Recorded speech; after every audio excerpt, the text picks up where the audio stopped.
जय हिंद, वंदे मातरम। दोस्तों, स्वागत है आपका आपके फेवरेट एजुकेशन प्लेटफॉर्म तेजस कोचिंग क्लासेज में। तो दोस्तों, फिर से एमसीएस एसएससी एमटीएस के लिए कुछ महत्वपूर्ण क्वेश्चन लेके आ चुका हूं मैं। अगर आप चैनल पर नए हो तो चैनल को पहले सब्सक्राइब कर लो। डेली आपके ऐसे ही लाइव क्लासेस लगती है यहाँ पे। एक भी क्वेश्चन हमारे मॉडल पेपर से बाहर नहीं जाने वाला, सेम टू सेम आपको पेपर के अंदर देखने को मिलेगा। तो बढ़ते हैं अपने पहले क्वेश्चन की तरफ। ऋग्वेद का कौन सा मंडल पूर्णतः सोम को समर्पित है? तो बताओ वे ऋग्वेद का कौन सा मंडल है? मेरे सारे शेर और सैनियों आंसर दो इसका। वो है नोवा। कौन सा? नोवा। सी ऑप्शन एकदम राइट होने वाला है। अलाई दरवाजे का निर्माण किस सुल्तान ने करवाया? तो बताओ अलाई दरवाजे का निर्माण किस सुल्तान के द्वारा किया गया था? उसका क्या नाम था? उसका नाम था अलाउद्दीन खिलजी। सी ऑप्शन आपके एकदम राइट होने वाला है। अंग्रेजों ने श्री रंगपट्टम की संधि किसके साथ की थी? तो बताओ मेरे शेर और सैनियों, किसके साथ की थी? वो थी आपके टीपू सुल्तान के साथ। 1857 के विद्रोह का नेतृत्व दिल्ली में किसने किया था? तो किसने किया था मेरे शेर? क्या होगा इसका राइट आंसर? उसका होगा बहादुर शाह ने। बहादुर शाह ने। 1905 में बंगाल विभाजन किस वायसराय ने किया? तो बताओ मेरे शेर, क्या होगा इसका राइट आंसर?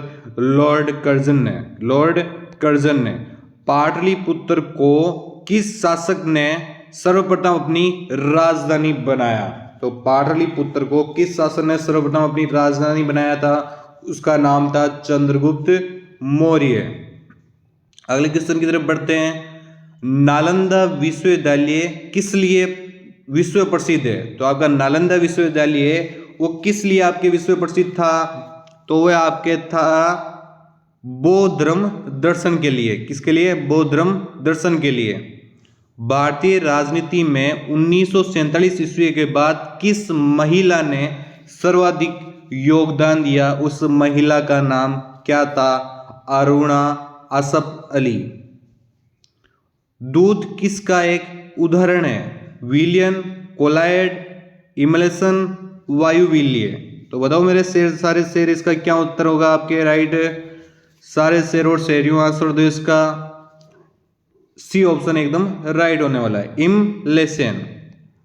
निम्नलिखित में से कौन सी गैस ओजोन परत के अवक्षय के लिए उत्तरदायी है? तो कौन सी परत है वो उत्तरदायी? तो इसका राइट आंसर होगा आपके क्लोरोफ्लोरोकार्बन। क्या होगा? क्लोरोफ्लोरोकार्बन। निम्नलिखित में से किस खनिज द्वारा लोहा प्राप्त किया जाता है? तो आपके हेमटाइट के द्वारा लोहा प्राप्त किया जाता है। विटामिन सी का रासायनिक नाम क्या है? तो विटामिन सी का रासायनिक नाम क्या है? हमारे सारे शेर आंसर दो इसका। एस्कॉर्बिक अम्ल। क्या होगा? एस्कॉर्बिक अम्ल होगा इसका राइट आंसर। निम्नलिखित में से कौन सा अम्ल सिरके में उपस्थित होता है? तो सिरके में कौन सा अम्ल उपस्थित होता है? मेरे सारे शेर और श्रेणियों बताओ इसका राइट आंसर क्या होगा? एसिटिक अम्ल। एकदम राइट आंसर। बेसिक सा क्वेश्चन था ये। निम्नलिखित में से किसमें कार्बन नहीं है? हीरा, कोयला, ग्रेफाइट या इनमें से कोई नहीं? अच्छे से क्वेश्चन को देखो, उसके बाद में राइट आंसर दो। क्या होगा इसमें?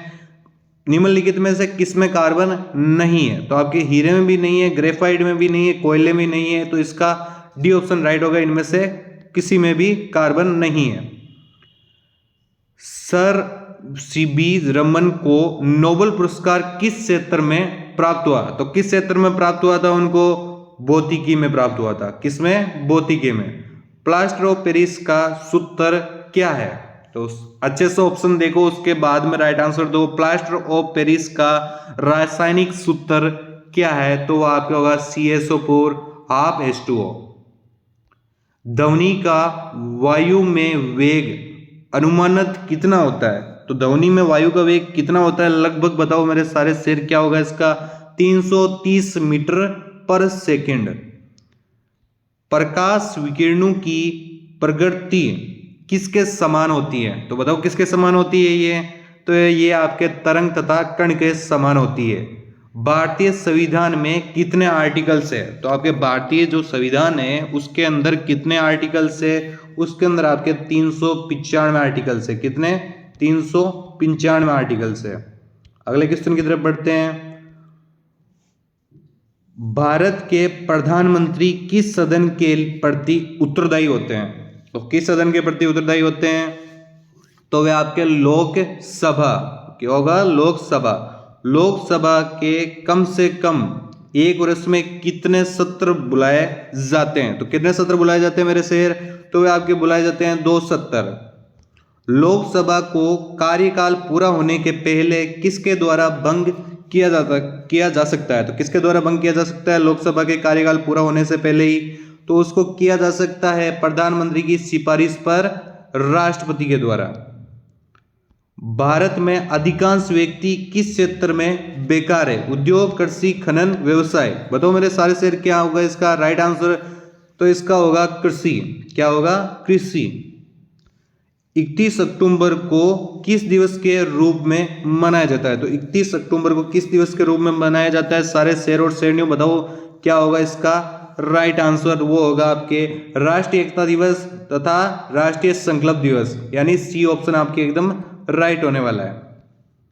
निम्नलिखित में से कौन सा केंद्रीय सरकार का कर नहीं है? तो कौन सा कर नहीं है? तो इसका राइट ऑप्शन होगा आपके भूमि राजस्व। क्या होगा? भूमि राजस्व।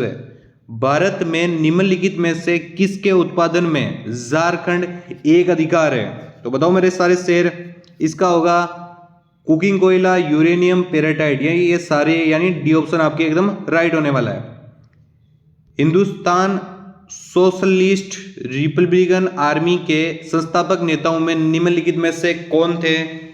तो इसका राइट ऑप्शन होने वाला है आपके भगत सिंह। क्या होगा? भगत सिंह। स्वराज मेरा जन्मसिद्ध अधिकार है और मैं इसे लेकर रहूंगा, ये वक्त किसके द्वारा कहा गया था? ये किसके द्वारा नारा लगाया गया कि स्वराज मेरा जन्मसिद्ध अधिकार है और मैं इसे लेकर रहूंगा? एकदम राइट आंसर दिया आपने मेरे शेर, बाल गंगाधर तिलक ने। किसने? बाल गंगाधर तिलक ने। अगला क्वेश्चन ये रहा आपका, भारत सरकार अधिनियम 1935 ने किसकी समाप्ति की? तो इसका राइट ऑप्शन वाला है प्रांतीय द्वैध शासन की समाप्ति की थी। अखिल भारतीय कांग्रेस पार्टी कमेटी में भारत छोड़ो प्रस्ताव कब पास किया गया था? तो कब प्रस्ताव किया गया था? तो ये आपके 1942 ईस्वी में प्रस्ताव किया गया था। निम्नलिखित में से किस व्यक्ति को भारत रत्न प्रदान नहीं किया गया? अच्छे से क्वेश्चन को पढ़ो, आंसर देखो, उसके बाद में राइट आंसर दो मेरे सारे और सारे श्रेणियों। 5 सेकंड का समय आपके पास। क्या होगा इसका राइट आंसर? वो होगा आशा भोसले ने। 1 मिनट में मनुष्य कितनी बार सांस लेता है? तो आप 1 मिनट में कितनी बार सांस लेते हो? तो आप लगभग 2 से 5 बार। कितनी बार? 2 से सॉरी 16 से 18 बार लेते हो। इतनी कम थोड़ी लेते हो, 16 से 18 बार सांस लेते हो आप। अंतरिक्ष में जाने वाला प्रथम भारतीय कौन था? तो अंतरिक्ष में जाने वाला आपके प्रथम भारतीय कौन था? उसका क्या नाम था? उसका नाम था राकेश शर्मा। हड़प्पा किस नदी पर स्थित है? तो हड़प्पा है वो किस नदी पर स्थित है आपके? वो आपके स्थित है रावी नदी पर। नर्तकी की कांस्य मूर्ति का प्राप्ति स्थल कौन सा है? तो बताओ हमारे सारे और शेर और शेरनियों, इसका राइट आंसर क्या होगा आपके? वो होगा मोहनजोदारो। भारत में प्रथम महिला मुस्लिम शासक कौन थी? तो बताओ मेरे सारे शेर, इसका राइट आंसर होगा रजिया बेगम। भारत में क्रिप्स मिशन किस वर्ष आया था? तो बताओ मेरे सारे शेर और शेरनियों, ये एक इंपॉर्टेंट क्वेश्चन है। भारत में क्रिप्स मिशन किस वर्ष आया था? तो ये आपका आया था 1942 ईस्वी में। राजत्रिंगिणी किसने लिखी थी? तो ये आपके लिखी थी कलहण ने। किसने लिखी थी? कलहण ने। वृत्त संहिता किसने लिखी थी? और ये वृत्त संहिता आपके किसने लिखी थी? ये आपके लिखी थी वराहमिहिर ने। अगले क्वेश्चन की तरफ बढ़ते हैं। अगला क्वेश्चन ये रहा आपके, भारत में मुगल साम्राज्य का संस्थापक कौन था? सारे शेर और शेरनी उत्तर बताओ इसका। उम्मीद करूंगा इसका आंसर सबको आता होगा। भारत में मुगल साम्राज्य का संस्थापक कौन था? तो इसका राइट आंसर हो जाएगा बाबर। क्या हो जाएगा? बाबर। लक्षद्वीप प्रायद्वीप कहाँ स्थित है? जो आपका लक्षद्वीप प्रायद्वीप है वो आपके कहाँ स्थित है? तो वह आपके अरब सागर के पास स्थित है। जसपाल राणा का संबंध किससे है? जो आपके जसपाल राणा है वो किससे संबंधित रखते हैं? तो वे इसका राइट है शूटिंग से। किससे? शूटिंग से। अगला क्वेश्चन ये रहा, मेघसनीज किस शासनकाल में भारत आया था? तो किस शासनकाल में भारत आया था? ये आपके अशोक के शासनकाल में भारत आया था। कालीबंगा किस राज्य में स्थित है? तो कालीबंगा किस राज्य में स्थित है? तो ये आपके राजस्थान राज्य में। कहां पे? राजस्थान राज्य में। अजंता की गुफा किस राज्य में स्थित है? जो आपकी अजंता की गुफा है वो किस राज्य में स्थित है? महाराष्ट्र में। बेसिक से क्वेश्चन है, जल्दी जल्दी आंसर दो। विद्यमान महावीर का जन्म स्थल कहाँ है? तो बताओ कहां पे है? तो वो उनका है कुंड ग्राम में। काली मिट्टी भारत के किस प्रदेश में पाई जाती है? तो काली मिट्टी किस प्रदेश में पाई जाती है? सारे साथी आंसर दो। 5 सेकंड का समय आपके पास, आराम से सोच विचार के ऑप्शन पढ़ के उसके बाद में उत्तर देना। आपके महाराष्ट्र में, मध्य प्रदेश में, गुजरात में, कहां पे है? तो ये आपके तीनों में है, इन सभी में। डी ऑप्शन आपके एकदम राइट होने वाला है। दक्षिण भारत की सर्वाधिक प्राचीन एवं समृद्ध भाषा कौन सी है? तो कौन सी है मेरे दोस्तों? वे आपके तमिल। तमिल। अपनी राजधानी को दिल्ली से दौलताबाद कौन ले गया था? तो कौन ले गया था? उसका क्या नाम था मेरे शेर? उसका नाम था मोहम्मद बिन तुगलक। आज का और अंतिम क्वेश्चन, मोहम्मद गोरी को पराजित करने वाला शासक कौन था? तो जो मोहम्मद गोरी को पराजित किया था उस शासन का क्या नाम था? उसका नाम था मूलराज। अगर आपको क्लास अच्छी लगी हो तो लाइक करना। मिलते हैं आपको अगले वीडियो में। जय हिंद, वंदे मातरम दोस्तों।